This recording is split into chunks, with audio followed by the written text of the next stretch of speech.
Hi guys, so I am making this beginner video for the super baby Blender heads who just download Blender for the first time and want to dip their dirty little piggies into making their very first 3D model. So yeah, we're going to be covering navigating the viewport, creating shape primitives, and then I want to give you a basic understanding of how to edit those shape primitives. And for this tutorial, we're going to just be making a house, a mushroom, and a glass, like a glass of water kind of thing. And then yeah, hopefully with those tools, you should be able to start making basically like whatever you want at a basic level anyway. Also, the ancient gods are not happy with me right now, and they said the only thing that will quench their insatiable bloodlust is if I get to 1,000 subscribers, so please consider subscribing. Thank you. All right, so I know you know why you're here.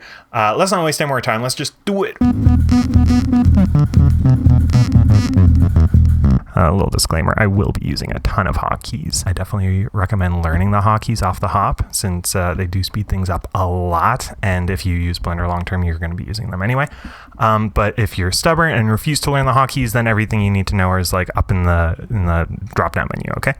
Okay, so let's start with the basics of navigating around Blender. All right, so when you open up Blender, this is what you should see. You should see a camera, a light, and a default cube that you will soon find cruel and inhumane ways to destroy. And first thing we want to do is just look around a bit. And we're going to be doing that by holding down the scroll wheel and sliding it about. You can look around the cube and get every single angle into your eyeballs. All right, and looking around is great, but I also want to walk around. So how do we do that? We're going to be holding shift and doing the same thing. Middle scroll wheel. So shift, middle scroll wheel. Ah, yeah, very cool. We can drag all around. All right, and I just noticed that I am completely taken aback by the beauty of this default cube in the middle of our scene. So I want to get a closer look. And so I'm just gonna, again, use the scroll wheel. It's a little scroll wheel at the beginning. And I'm just gonna zoom in by sliding the scroll wheel up, and oh my gosh, it's just as beautiful as I thought. And sometimes, and actually very often, it's extremely handy to look at your object from exactly one angle, like exactly from one side, depending on which axis. So we got the little gizmo up here, and we are just gonna, like if I wanna look at it from the X axis only, then I'm gonna press the X, and it'll slide my view exactly from that axis, and then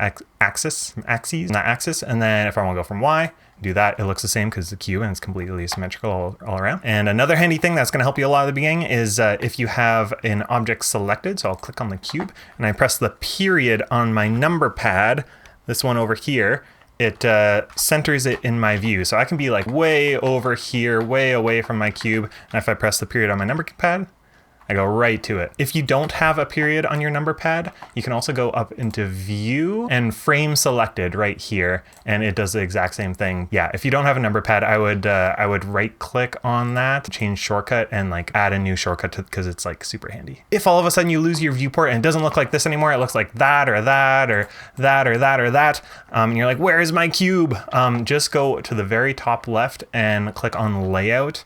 That's the default workspace, and that's generally where we're gonna live. But if you're on layout and it still doesn't look like that, you've really mucked it up. You just gotta go to the very top left here in this drop down. You're probably on some other one. Just click 3D viewport again, and it should bring you back. So now you know your way around Blender. Let's get to work. All right, so see the default cube?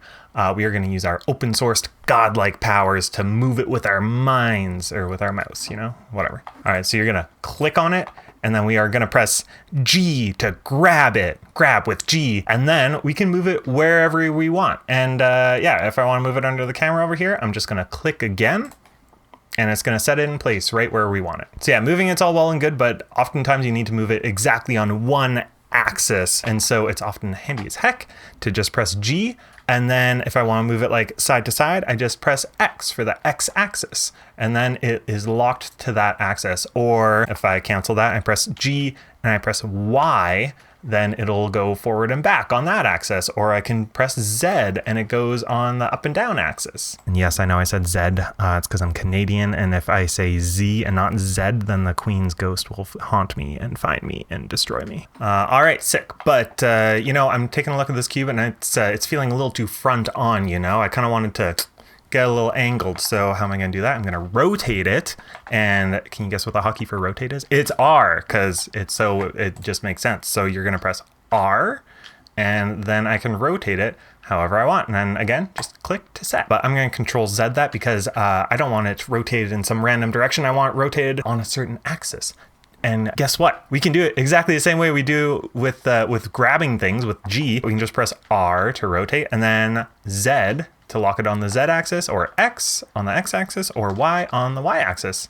I can just set it however. Okay, great. Now I like where the cube is. I like the way it's rotated, the way it's facing, but you know, it's feeling a little bit too small. I want it bigger. So can you guess how I do that? If I want it bigger, I want to scale it up or down. And so the hotkey for that would be S. It just makes sense. It's just so easy. So I'm going to scale it. I'm going to scale it up a little bit. Now it's too big, so I'm going to scroll down so I can see it a little bit better. And guess what? If I want to scale it just on one axis, I can do that too. So I can press S to scale, Y, and it'll just scale on the Y axis. And let's say you're sick of this smug default cube and you just want to send it to oblivion. The way you do that is you click on it and you cancel it, you close it, you press the X button. So I'm going to press X. I'm just going to say, okay. You're going to be like, yeah, okay. And now let's build from its ashes a pure, more noble cube that we won't resent for its vanity and pride. So if we want to add a cube, we are going to press Shift A, and it's going to give us this add menu, and we're going to go to mesh at the very top. And we got a bunch of happy shapes here, but we are just going to press cube and it's back. With all these things I showed you, you can do them up in the object transform menu if you want, GRS. And if you want to add a cube, you can also do it up there. Same menu, it's just faster. It's just faster to do hotkeys. So do them.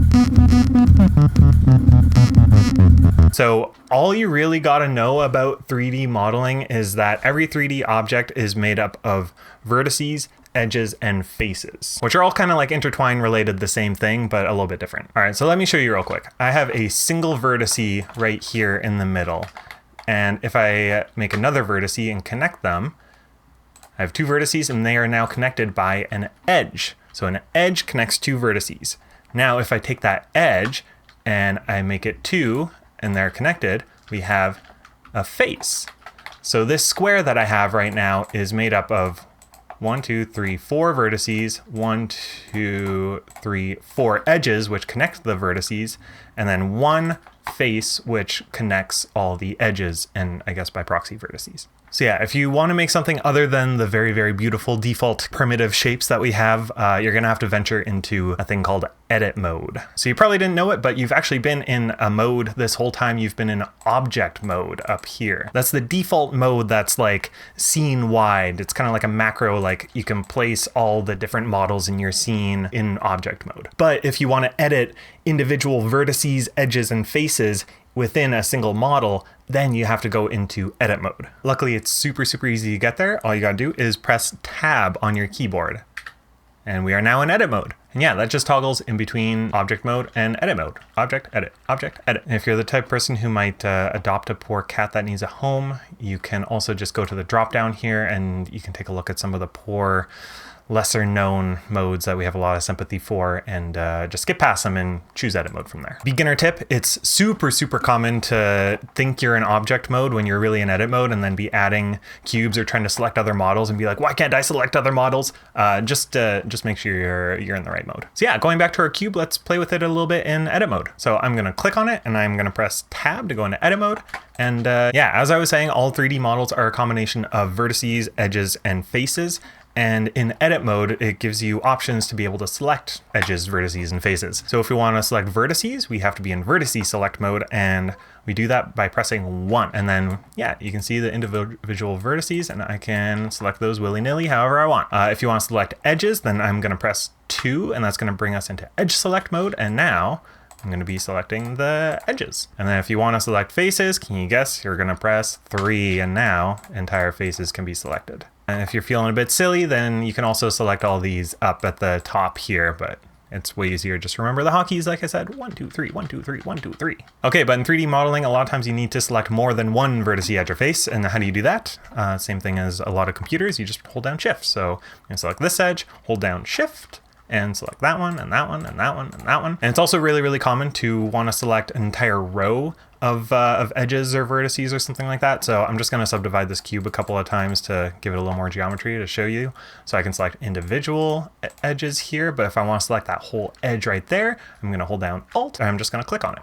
And then if I want to select more than that, I can keep holding down Alt, also hold down Shift, and select these whole top edges, even though that's like 8 times 4 edges, 32 edges, but I just clicked them all with 4 clicks. All right, we got our normal cube back. And what if you're wanting to edit this this cube? How do you think you might move these vertices, edges, and faces? Well, guess what? You already know how to do that because I showed you in object mode, and all the hotkeys are exactly the same. You can just grab that and press G and move it wherever, and then you can grab these two and press S and scale them however you want. It's so easy to do, and you know how to do it already. There's a couple other hotkeys that are really helpful for when you're modeling. So I'm going to go into face select mode with 3, and I'm going to click this top face, and I'm going to press E to extrude. And extrude just extrudes that face up and creates more edges and faces in the space in between where it was. And then another super common one is pressing I to inset, and that just kind of creates a smaller face on a face. And then, yeah, if you want, it's super common to like extrude that with E, again, to like make a little, I don't know, like a little lamppost or something. All right, and the last thing I'll show you here is how to add edge loops. And edge loops are just kind of like extra geometry. They're, I don't know, super handy to have if you need to like divide faces or something like that. And you do that with Ctrl R. So you already know R is rotate. Now Ctrl R adds an edge loop. Once you press Ctrl R, it gives you an option of like where you want to put the edge loops. And let's say I want to put a bunch of edge loops over here. I just kind of hover until it gets there. If I want to add more edge loops, I scroll up to add as many edge loops as I want. I'm just going to add 3 edge loops, and then I click. And then it tells me, okay, well, I got these 3 edge loops. Where do you want to put them? Up top? Do you want to put them in the middle? Down below? Now, if I clicked there, it would set them where they are, but I just want them in their default position where it was kind of showing me before. So I'm going to right click to cancel that option. And then I got edge loops. And if I wanted, I could press 3, select that face, I to inset it, E to extrude it, and now I got like a little, like a street sign or something like that. I don't know. Another thing that's the same as object mode, but also like a little bit different, is if I want to delete a few edges or faces or something like that. Let's delete these 4 vertices. So I'm in vertices select mode. You can see it up there. I'm gonna select all of those vertices and press X to delete them, but it gives you a few more options here. It's kind of, I'm not gonna go into detail about all of these right now, just kind of like try them out, and if it doesn't work, Ctrl Z, try another one. But yeah, I'm just gonna delete those vertices and they're gone, and so are all those edges and faces. All right, cool. So I know we covered a lot, but those are like the most important basic tools that you need to be able to make kind of whatever you want. And yeah, the rest of the tutorial, we're just gonna be making a few things with what you've learned already. So we're gonna start off by making a house. So I'm gonna take this street lamp pole thing, and I'm gonna X, delete it, okay. And I'm gonna Shift A to add a cube again. And we're gonna start with this. And I just centered it with the period on my number pad. So yeah, right off the bat, I am gonna press Tab to go into edit mode. And then we're gonna add an edge loop on kind of like the vertical Y and X axis. So I'm gonna press Ctrl R, move around until I get that style of edge loop. And I'm gonna click. It's going to tell me where I want it. I just want it right in the middle. So I'm going to right click, and now I'm going to go into edge select by pressing 2, and I'm going to select that top edge that we just made. All right, now I'm going to press G for grab, and I want to lock it to the Z axis. So it just goes up and down. So I'm going to press Z afterwards. I'm just going to lift it up a little bit until we got a nice looking roof. I'm going to click to set it. And I know it looks basic, but this totally works for like a super basic house, but we're going to keep going a little bit and make a roof for it. All right, so we're going to go into face select by pressing 3, and I'm going to select the top of the roof with shift click. That one, I'm going to go around and shift click that one. And with both of those selected, I'm going to press E to extrude, and we're just going to go up a little bit. And then I'm going to press E to extrude one more time, and we're going to go a little bit higher this time. All right, and now I'm gonna use Alt and Shift click to add to the selection this loop of faces here that kind of go around the top of the roof. So Alt, Shift, and click on kind of one of the edges of that loop. And there we go, all of those are selected. With all those selected, I'm gonna scale them up with S. So press S, scale up, and then I'm gonna click to set it. And we got a cute little house. Well, isn't that a pleasant little cottage we got there? Awesome, let's go back into object mode by pressing Tab, and let's marvel for a second at our skill and ability. And then we're just gonna press G to grab it, X to move it a little bit on the x-axis, and we're just going to put it to the side while we make our next thing. All right, now we are going to model the mushroom, and again, we are going to add a cube. I know what you're thinking, mushrooms aren't cube shaped, what are you doing? Okay, just trust the process, okay? I'm cooking. All right, so add your cube. Again, we're gonna go into edit mode with tab, and then I'm gonna go into face select mode with number 3, and then just select the top face. Now I'm gonna G to grab that top face, Z to lock it onto the Z axis, and we are just making our stem here. I'm gonna bring it up and click to set it up there somewhere. All right, now with that top face still selected, I'm gonna E to extrude it a little bit, and then we're gonna scale that up with S, and scale it up for kind of the bottom of the cap, and then E to extrude again. So extrude up about right there, and then we're gonna E to extrude one more time, bring it up about there, and then we're gonna S scale that part down to kind of make the top of our mushroom like that. Awesome. So I think that really works for like a stylized cubic mushroom, if that's kind of the style you're going for. But we can also take this and make it a lot more smooth and rounded and realistic. So let's do that. So to do that, we are going to add something called a Subdivision Surface modifier. And what that does is it kind of takes all the existing faces on your model and it subdivides all of them and then kind of averages out the position and angle. It's a little confusing to explain with words, so I'm just going to show you. So I'm going to tab back into object mode. And then over on the right here, we have this wrench. I'm going to click on that. I'm going to add the modifier, and I am going to add deform, generate. And then under generate, way at the bottom-ish, we got subdivision surface. So click on that. See, it subdivides the faces, averages out the position. I told you, but you didn't believe me. Okay, I forgive you. While we're here, we are going to go to levels of viewport and crank it up to 2. And that just subdivides the faces one more time. So we have like exponentially more faces, but it makes it smoother too. But now, since it averaged out the angles of all the faces, it doesn't really look like it does. That bottom part of the cap of the mushroom, it doesn't really work anymore. So we gotta fix that. And this is the part that's gonna get a little crazy. You're probably gonna be like, why would they design Blender this way? Yeah, some things in Blender are a little bit stupid. Just trust me, hold my hand. It'll be okay. So first thing we gotta do is go back into edit mode with tab, and we gotta select those vertices inside there somehow. There's like four edges in there. Luckily, being a Blender user, you get X-ray vision. That's what it lets you do. So to get X-ray vision, you press Alt and Z, or you can press the little X-ray button here up at the top. Cool, and now we can see inside our model. So we are gonna select those edges by going into Edge Select with number 2, and then hold down Alt and click on those edges, and now they're all selected. And if you thought those edges were hidden, oh, you're not gonna believe what's about to happen. Now there's a secret hidden menu that Blender hides on purpose from young baby Blender heads who are just learning because it's too dangerous. It's too scary, but you know, I think you guys have really proven yourself so far, so I'm gonna let you in on it, okay? But don't tell anyone. Okay, so look casual, look casual. Okay, so up here, you see anything? You see anything up there? Right there? Okay, we're gonna click on that, okay? 3, 2, 1. If you're still alive, that means you have what it takes. All right, and then under the item tab, we're gonna go all the way to the bottom. And what do you see? You see happy Crease? Do you see joyful Crease?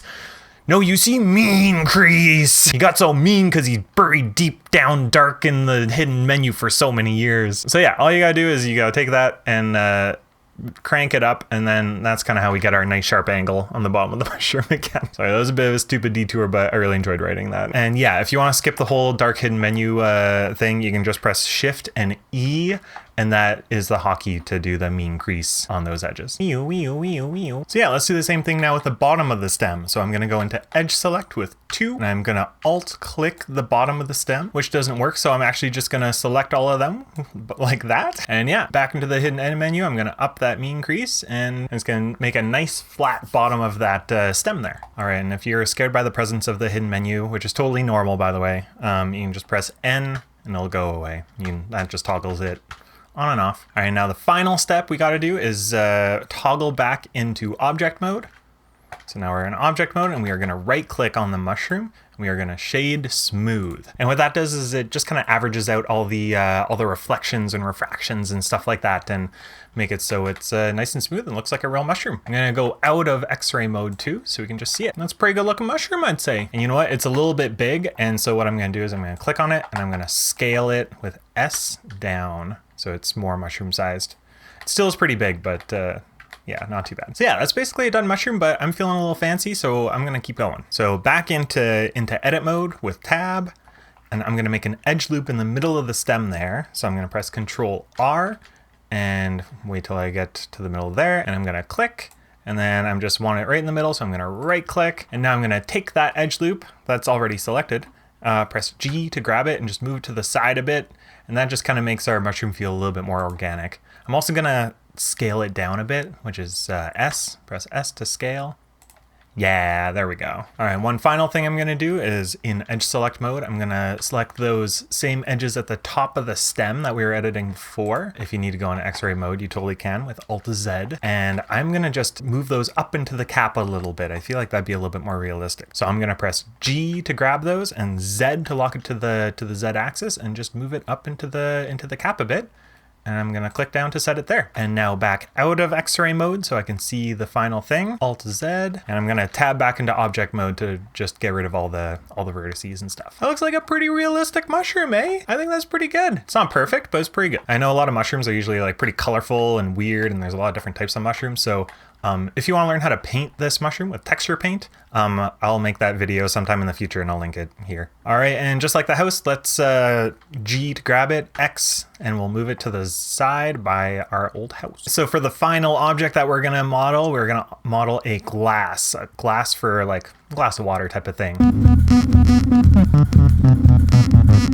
So for that, we are gonna Shift A, and this time under mesh, we are gonna add a cylinder. So click on that, and we got a cylinder. Already doing great, well on our way. So we're gonna press Tab to go into edit mode, and we are gonna press 3 to select faces. And I'm gonna select that top face, and then I am going to I to inset in a little bit. And then I'm gonna press E to extrude, but instead of extruding up, which we've done until now, we're gonna extrude down, and we're gonna go down, down, down, down. I'm gonna click it there, but it's kind of hard to see where the bottom of our cup is. So I'm gonna go into X-ray mode once again with Alt Z.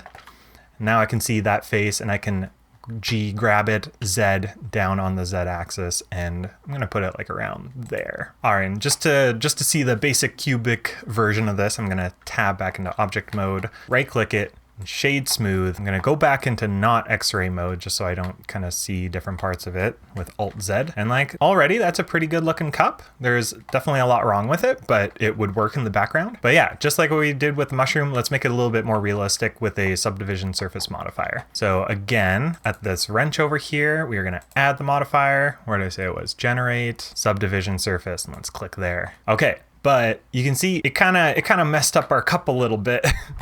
So since it's averaging out the faces and there isn't a lot of geometry, it made the bottom part of the glass just kind of angle toward a point and has a bunch of pinching and stuff like that. Luckily, that's a super easy fix. So I'm gonna click on it. I'm gonna press Tab to go back into edit mode. And I already have that inside face selected. So I'm just gonna do that one first. So the bottom of our cup on the inside, I'm gonna press I to inset. And that just makes a little bit more geometry and more faces in the bottom there. You can't really see it that well, so I'm gonna click that inset and then Alt Z to go into X-ray mode so we can see. Yeah, now let's do that for the bottom. So I'm gonna click that bottom face again in face select mode with 3, and I'm gonna I to inset and inset it inward a little bit. So that got us part of the way there, but now we gotta adjust that mean old crease again. You remember him? So yeah, I'm gonna go into edge select with number 2, alt click that bottom outside ring of the bottom of the glass, and I'm gonna press Shift E, remember, which is the same as this mean crease. So Shift E, and I'm gonna adjust that up until it kind of makes a nice flat bottom of the glass. And you know what? I'm still getting some pinching at the bottom here. So I'm gonna go into face select with 3, click that bottom bit, I inset it one more time, and that should smooth it all out. Cool, now we just gotta do that on the inside of the glass too, because as you can see, it's a little weird and pinched up. So I'm gonna go into X-ray mode, X-ray vision, enable with Alt-Z,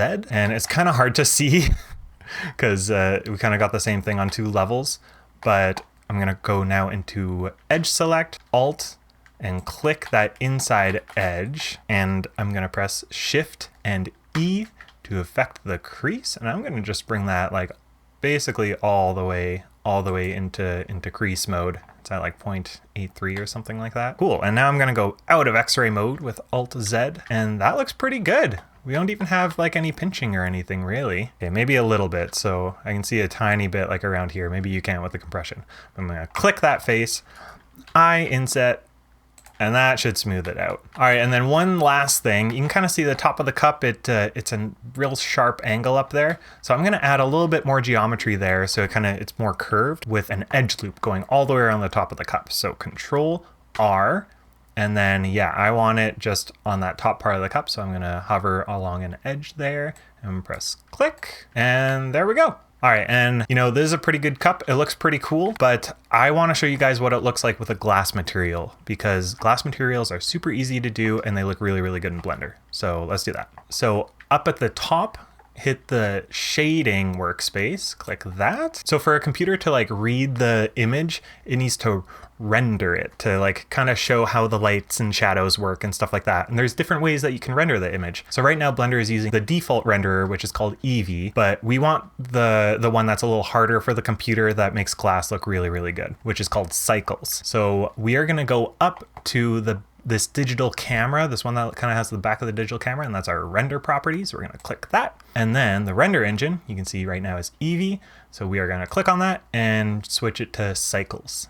All right, now if you go to the very, very top right of your viewport, you'll see these 4 different spheres, and we are gonna click on the rightmost sphere, the viewport shading. That's like the rendered mode. So let's click on that. Cool, and now you are seeing your image rendered with cycles, but we don't have any light, so it just kind of looks the same. So we're gonna quickly add some realistic lighting by going to the drop down right next to that sphere you clicked. Let's click that. And then let's uncheck the scene world lighting. And if I did everything right, it should look like this. So now you should still be in the shading workspace. So with your cup selected, we're gonna go down to this shading workspace area and press new to make a new material. And that's gonna pop up these couple of nodes. Those are our shading nodes. And so we're gonna adjust some parameters in there to get the glass material. Let's start with the roughness. So right now we're at 50% roughness. We're gonna bring that all the way down because most glasses you see aren't very rough. They're pretty reflective and smooth. And then we're gonna go down until we see something called transmission. We're gonna click on that drop down, and we're gonna take that weight and we're gonna bring it all the way up. There, and now we have a glass material. Yeah, and I just can't get over how good that makes things look. Like a lot of people, I started with the donut tutorial, but it wasn't the donut that really got me. It was the little cup of tea or coffee that you did with it. I spent hours just like looking at that coffee cup in different ways and just seeing how realistic it all looked. And yeah, for me, just like seeing this cup, like that just looks like a cup you'd actually get. If you want to make it look a little bit better, go to your modifiers and up that levels in the viewport number a little bit. Okay, that actually does a lot. And so if you want to render your beautiful work, I'm not going to show you how to do that right here because I think this video is probably long enough, but I'll make another tutorial for rendering and I'll link it right here. So I know that whole tutorial was a lot. I think especially at the end there, we kind of got in the weeds a bit. But watch this tutorial through a few times. I'm saying and writing on the screen exactly the presses that I'm doing when I'm doing them. And so just copy those a few times, get them ingrained in your head, and you will be so far ahead of so many people who are trying to learn Blender. And yeah, with the tools that I showed you, you really can make like a basic version of whatever you want. And I don't know, for me, it feels like playing with Lego. Like it does the same thing in my brain. I'm just like building things, building whatever I want. I'm like, oh, I want that. I want an arm there. It's so fun. And I hope you can approach it with that sense of fun and enjoyment, because that really is the joy of 3D. Yeah, I ran out of time yesterday, so today is the next day for the last little bit of the video. I wore the same clothes, so you can't tell. So tips for modeling whatever you want. First tip is block things out in the general shape. That's just like using the shape primitives that you have. Like if you're making a giraffe, then get a block for the body, blocks for legs, block for the neck, block for a head, and then just kind of like iterating from there and making it slowly closer and closer to what you need. And something that'll help you in doing that is the fact that when you're in edit mode, editing the vertices, you can actually Shift A, add other new primitives in there. So yeah, your model doesn't have to just be one model with all the vertices and edges connected. You can have like more than one in there if you want. You can also use Shift D to copy a face or an edge or something like that. And that's really handy if I want to, like on this house, if I Shift D, I got the second one, I'm gonna click to place it there, and then I can just like extrude that to make, I don't know, a big chimney chute or something. That's kind of weird, but you know. So the next tip is don't add too many edge loops too early on into your modeling process, because the more geometry that you add, the harder it becomes to like recreate the shape and like change kind of bigger macro things. So only add the edge loops like once you're like happy with what you got. Next tip is try and keep everything in quads. And what are quads? That just means try and make sure all your geometry is like a square. So it has like 4 edges and 1 face in the middle. That's generally considered best practice. It's not always possible to do, and even the best models have poles, which are like a single vertice with more than 4 edges connecting. But it's just like something to keep in mind. It's gonna be really hard to do at the beginning. So like don't worry about it too much, honestly. And also if you're trying to make an edge loop across something that isn't a quad, called an n-gon. I don't know why that name is that, but if you try and make an edge loop with Ctrl R over an n-gon, it's not going to work. You can only make edge loops across quads. Saying that, if you do want to make an edge across something that isn't a quad, like an n-gon or a triangle or something like that, you can use the knife tool. And you do that in edit mode by pressing K, and you get a little knife cursor, and you can just kind of put edges wherever you want. And it's really, really fun, really handy sometimes. Next tip is you can always use Ctrl Z. Always and always. I do it all the time, and it might even be handy to up the level of undo steps in your preferences. That's something I've done, and it comes in handy sometimes when I like realize I made a mistake early on in my modeling. Next tip, if you want to like take a snapshot, like save point of your model, that's super easy to do. All you got to do is have your model selected in object mode, Shift D to duplicate it, right click to set it where it was, and then you're going to press M to move it to a new collection.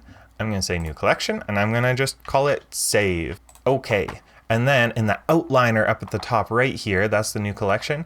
I'm just gonna uncheck it so we don't see it. Now, if I gum up this model and I like make it upside down, and I don't want that, I'm like, oh man, I want my save point. I can just uncheck that, and I got that model right in there. There's a couple other things that are probably going to be really handy for your modeling if you want to learn them. I'll just list them off. So yeah, learn about sliding vertices with the hotkey G, learn about merging vertices with the hotkey M, learn about selecting link geometry with the hotkey L, and separating from selection with P, learn about joining vertices with the hotkey J, learn about extruding along normals with the hotkey Alt E. Next tip is learn how to bring photos into Blender using either the images as planes add-on in the preferences, or setting images to the background of your camera. There's a couple different ways to do that, but there's a million tutorials on YouTube for that. So yeah, last little parting word of advice is, yeah, when I was learning to model, I thought that there was some secret procedure, some secret way to go about modeling that would be perfect every time. But no, it really is just bumbling your way through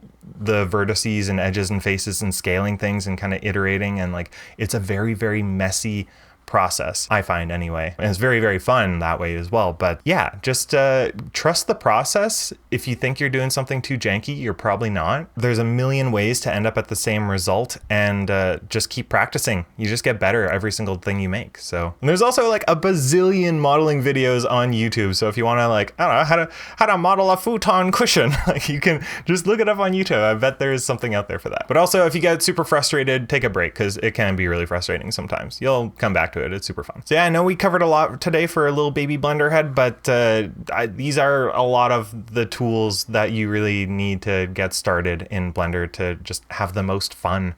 So go out there and get them, Tiger. Whoa. You begging for it, I think, has made up for it, so. Whoa. Let's go. Refresh the page. Hey, you owe me gummy YouTube bears. successful.